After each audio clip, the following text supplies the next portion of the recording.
Hello, everyone, and welcome to Tarnished Bronze. We are in for a four-issue power-packed festival of Justice League Detroit, bringing us to Vixen in Justice League America number 234. And Patrick, Vixen means to make the bad guys cringe. Are they? Is that because of her haircut or her Wolverine-based dovetailings, or why are they cringing? That's a very strong word. I wondered if the main thing I got was the the tendrils in the front of her hair make her eyes look kind of wonky.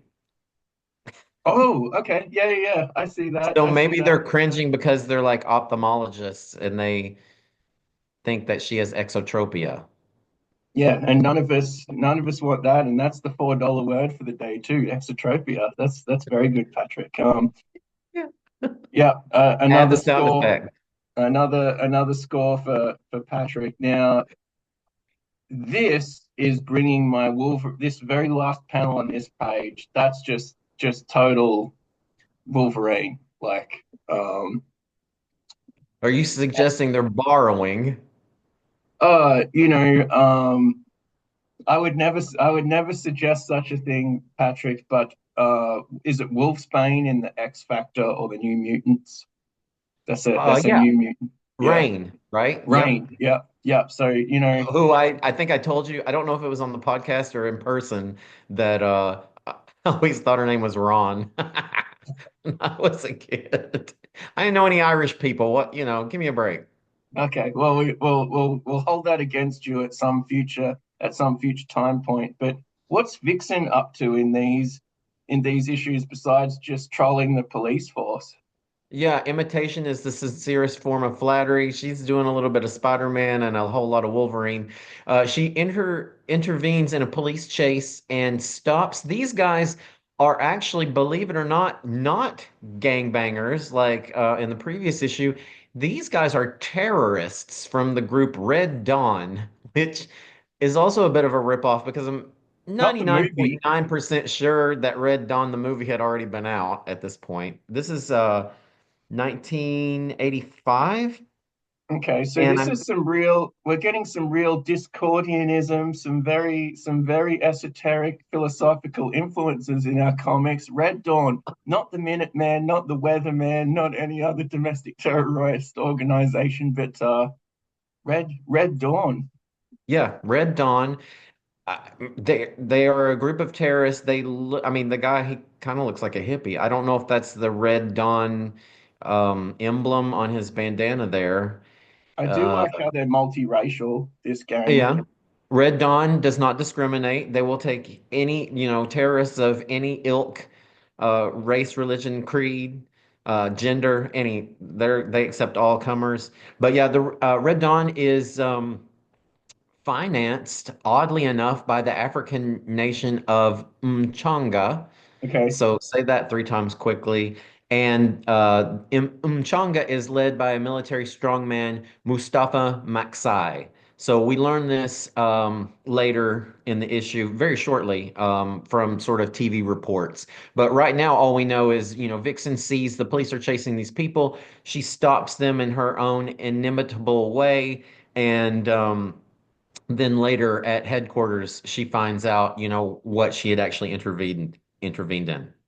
And I'm hoping people can just tell by some of these pages that the promise of Justice League Detroit is so great. That's what perhaps makes it a folly that it is because it just looks so good. The characters are kind of cool, and like we haven't had a really great story yet. But Patrick, it Yeah, seems like there's some intrigue with Vixen that could really start sizzling up the plot. So the headquarters looks cool. Like I've said, the I find the group interesting. They've got interesting power sets, and we don't know much about them, so we're learning as we go. I think it would have benefited if they had started with. I feel like we could have gotten the character backgrounds with maybe more interesting adversaries. mhm. Again, I'm not so much into street level crime, but this comic had its moments as far as sort of the adversarial roles that are played. So we'll learn more. But yeah, Vixen goes back to the headquarters. Like I said, she's hanging out. Steel, you can see he's been working out in his jockey shorts with his ballet flats, which as one does.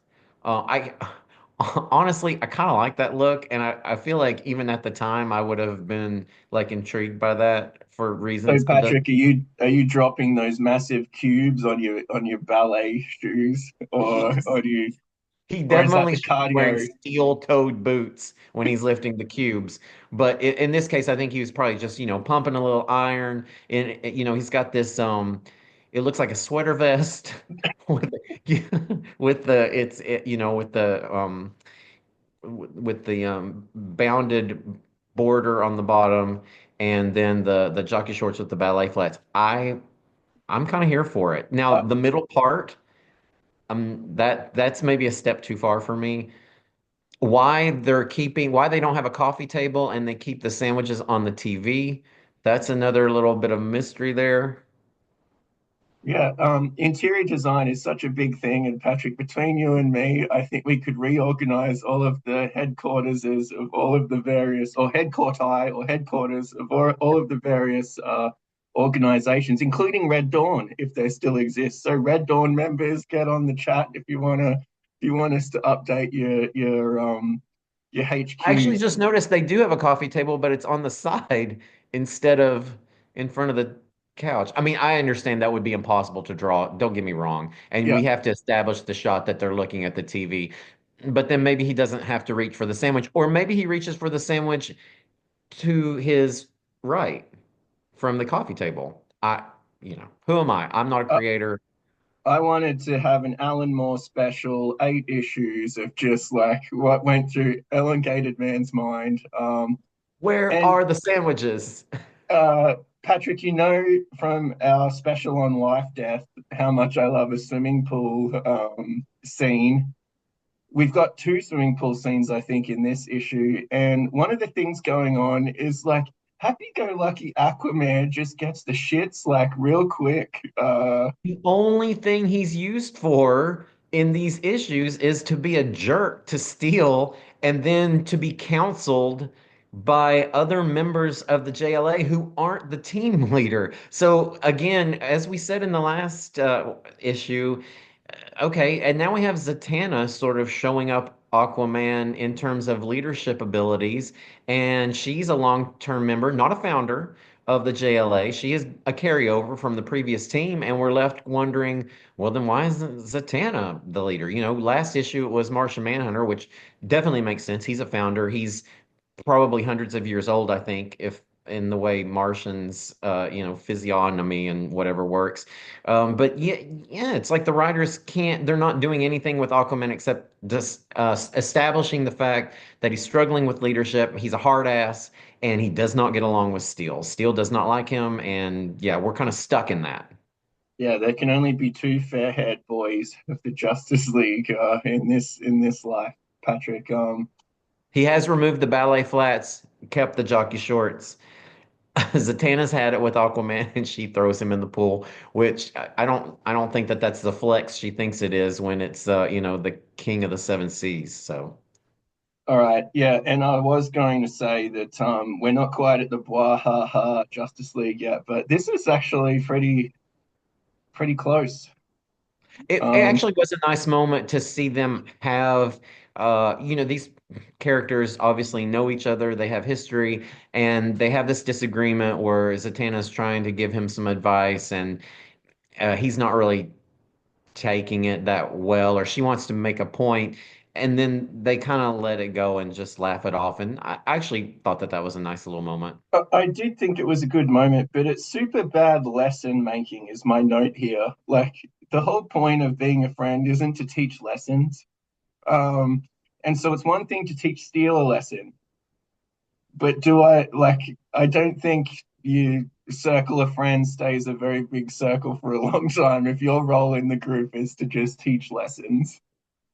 Yeah, it's more like take someone aside and gently lead them down the path, right? I mean, then this is what we learn as we get older. I think in your 20s, maybe if you're an opinionated person, maybe you do that. But yeah, when you get to the age that these characters presumably are, you maybe have a little more subtlety in your message, I think.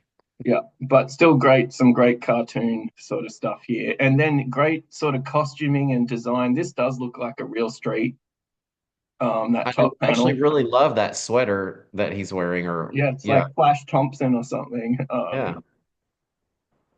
So we're still delving Vibe, into still delving vibe, into vibe. vibe is really going for the midriff shirt. I just noticed that. Yeah, What does his shirt say? Number uno. Okay, numero uno. Got it. That's cool. Yeah, Steele is still casually dating Vibe's sister, much to his chagrin. Um, he really doesn't like it. So again, we're as comics do, right? The every comic can be somebody's first comic, right? Isn't that what you always say? And that's what the editors say. And so we understand that, but they are a little bit hitting us over the head with the same themes each time, there's no which progression. There's no, yeah. yeah, So you can refer back to what's been established while moving forward. If you're just going to refer back to what is established and not have progression, then you can maybe do that with one small blurb, right? And it doesn't have to be completely expository where it's like I said, I don't like you dating my sister. I mean, it doesn't have to be that stilted, which so we're not getting that. But what we're getting is new sort of vignettes that are retreading the same areas that we've already been through. And that's not great when you're reading them. When you're reading them one single issue, that's okay. But when you're reading them multiple in a row, which these are designed to do, right? They're interlocking covers. yeah. There are four issues. Each issue is supposed to slightly highlight a different one of the new characters. So maybe there should be a little bit less retread. One last thing on this page, Patrick. I've seen a lot of Rasta hats in my day. I've never seen a white and a pink one in the top right there. That one is, and that's a full hat. Also, here we have the multicolored rubbish, as you said, again in the bottom panel. Yeah, just so I wish I lived in the sort of Technicolor world that all of my garbage was just this magical confetti colored stuff. Um, Sometimes restraint is great. Now, I really love the coloring on this page because it makes the sort of dancing in the background just stand out all the more. This is one just from it appeals to me just graphically, Patrick. I don't have any clue really what it was related to in the story. I think it's just some back and forward from Steele and Vibe about their relationship and He also, I think he saw Gypsy and tried to chase her down. So we're okay. still having Gypsy's not an official member of the team. Oh, In these issues, she's popping up and playing hard to get by disappearing. Different members of the JLA are seeing her and trying to seek her out, and he kind of chases her for a moment, and then Vibe catches up to him. And yeah, I actually really love the panel with the dancing too. Of course, like I said, I love it when they show movement by having sort of a faded character form. So I think that's cool. And while they're having this discussion, they are seeing Vixen going off. Now, I think what has happened in the ensuing panels is that Martian Manhunter has put the pieces of the puzzle together to realize why Vixen was so upset when she heard the name Mustafa Maxai. Apparently, according to what John Jones has been able to put together, he is a detective after all, so this is very on brand. Now, they do have two detectives on this team, right? Because I think Ralph Digby is yeah. also a detective. Um, but Maxai is Vixen's uncle and actually had her father, his brother, murdered so that he could become the leader of Mchanga because Vixen's father was sort of a peace leader in the mold of maybe, let's say, a Nelson Mandela. He was going to be the leader of this new country that I think had maybe escaped colonialism, something like that. Also, Maxai is determined to obtain the source of Vixen's powers, which is called the Tantu Totem, and you see that as the belt that has the sort of fox head that is always hanging around her waist. I do love this narrative thrust. This is one that I think pays off in 3 or 4 issues, and I know we probably don't want to do every JL Detroit, but I think we need to do that little one because that makes a nice resolution of this whole Vixen story. It's quite compelling actually. It's very Marvel with having someone in your family be the Green Goblin, for Mhm. example, or the same person that you did your work experience with become, the Doctor Octopus.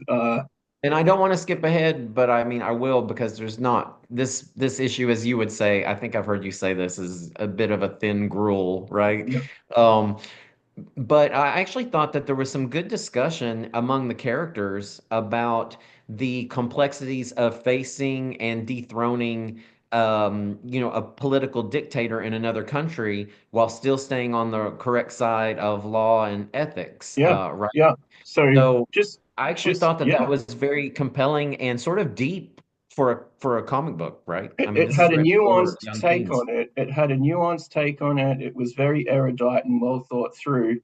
And it just brings to mind, no one dies of hunger in Latveria. Doctor Doom, for all his faults, is one hell of a statesman.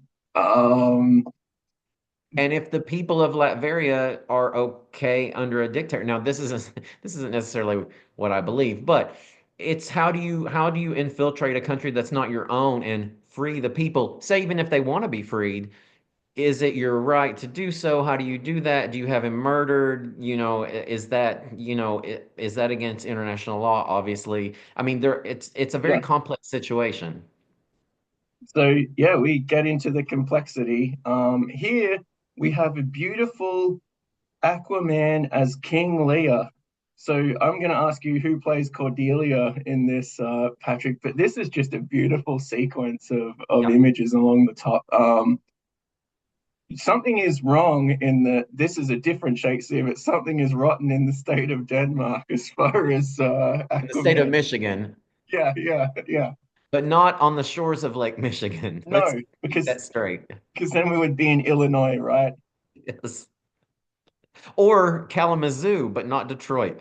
But yeah, Aquaman's trying to put this together because Vixen's sort of gone out on her own. Again, we have these new characters and they all have their past, right? Vibe has his gangster past, and he doesn't really want to fully commit to the team to being involved in helping him resolve what he feels is his own issue. Now we have Vixen who has this plot from her past that she's not fully, committed to inviting the league into her past so that they can help her, resolve her issues. Would you say that the theme of these issues is stronger together than we are alone? Yeah. Yeah. And trying to figure out how we can make these people, these individuals, a team. And so in that way, maybe these issues are maybe I should personally, I won't say you, I won't say we, but maybe I should give them a little bit more credit. Taken as a whole, there's some subtext there that we're not necessarily hit over the head with, but because we're hit over the head with so many other things, it's hard to recognize the subtext. Does that make Yeah. sense? Yeah. The surface layer is so burdensome that I can't get this out of it at first blush. Yeah. Yeah. Another comment, just I love, even though Vixen is so buxom, she does have some fantastic poses, some power poses across all of these panels that I've shown here. Some really good body language and dynamism in all of Vixen's stuff, even though it would be highly impractical for someone of that build to be doing all of that stuff. And now we have like the little addendum to all of these is, what was the name of the character in the very last? Crowbar has sort of been transported away. We've got these other people who are hanging out with Crowbar now. They seem to have shoulder pads, for reasons that escape me. But They're the Patrick, this might cadre. be building right into a villain. You said you needed a villain for them to fight, for them to do the exposition that you want. Well, you got your wish. There might be a more elevated, let's say, set of threats coming down the pike soon. This is the cadre. I remember being fascinated by this group of villains. I did not have this story arc. So I wasn't aware of the cadre from actual narrative comics, but had their Who's Who entry. So I thought that they were a really cool, interesting looking group of villains. As I've always said, I love a competent group of villains. They had an interesting power set. I don't think that they're used their highest ability in this story arc, unfortunately, and No, I don't know if they ever definitely not. turned up again. The other interesting thing to note about this is that's actually, well, I think her name was Lilith at the time. This is And pre-Harbinger, so but you're it's a, talking about the knockout in the red. yeah, this is a Crisis sneak peek. Yeah, it's coming down the pike. So one of my little sort of paranoias is they've probably gotten rid of some of these characters so they could appear in Crisis without all the encumbrance of also being in the JLA. But um, I do like how DC does the threads, and I'm very, very happy that they didn't plaster this with Crisis on Infinite Earths, Prologue, Volume 7, Number 3. That irritates the hell out of me. I haven't, Crisis is a bit of the original Crisis, might I add, is a bit of a blind spot. This didn't harm me having this in the book. I, you know, I'm only tangentially aware of who these people are. What does harm you is if, oh, we're trying to talk about these four new JLA members, but instead of getting to the second member, we're going to have this fill-in story that ties into all of the Crisis prologue. So, Patrick, I can get on board with DC in this kind of way of smuggling it into the normal book. So next issue, we're probably going to get deeper into the cadre. We're going to learn some more about our new member of the JLA. Where does this stand for you? Do you like this better than the Vibe special? Where is this on your list? Wow. That's tough. Like I said, not to be honest, not much happens. We learn a little bit about Vixen's background, and the idea of it is interesting, but that's such a small part of it, right? I mean, of the even of the comic itself, the most interesting part is knowing that her background and also, like I said, the discussion about dictatorship. Um, but at the same time, it feels a little less street level and a little bit more international, which I do like. I mean, it's really on a par with the vibe. It would be close for me. What do you think? I like it better. I think it's a better comic. I think the art is stronger.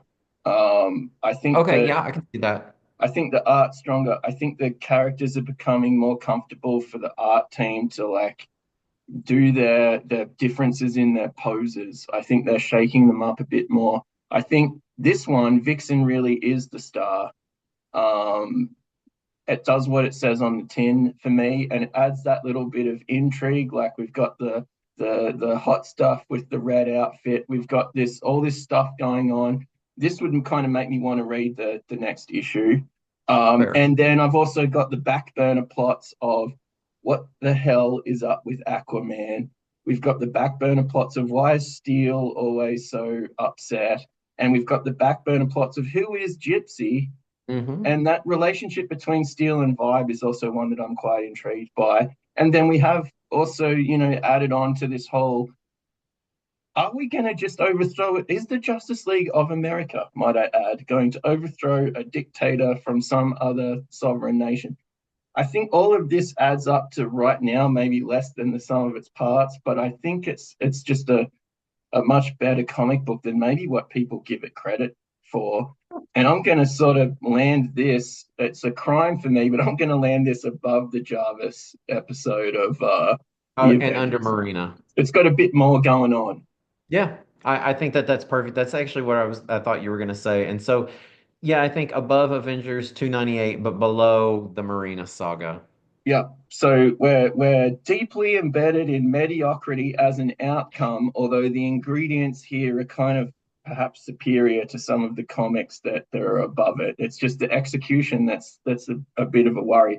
Now you've heard it here first on Tarnished Bronze. Is mediocrity the best that we can hope for in Justice League Detroit? Stay tuned for Patrick and I and our analysis of Avengers 235 and 236 at some other point. If you like this, like, follow, subscribe, and click the like button. We would love to be able to do more and more of these as time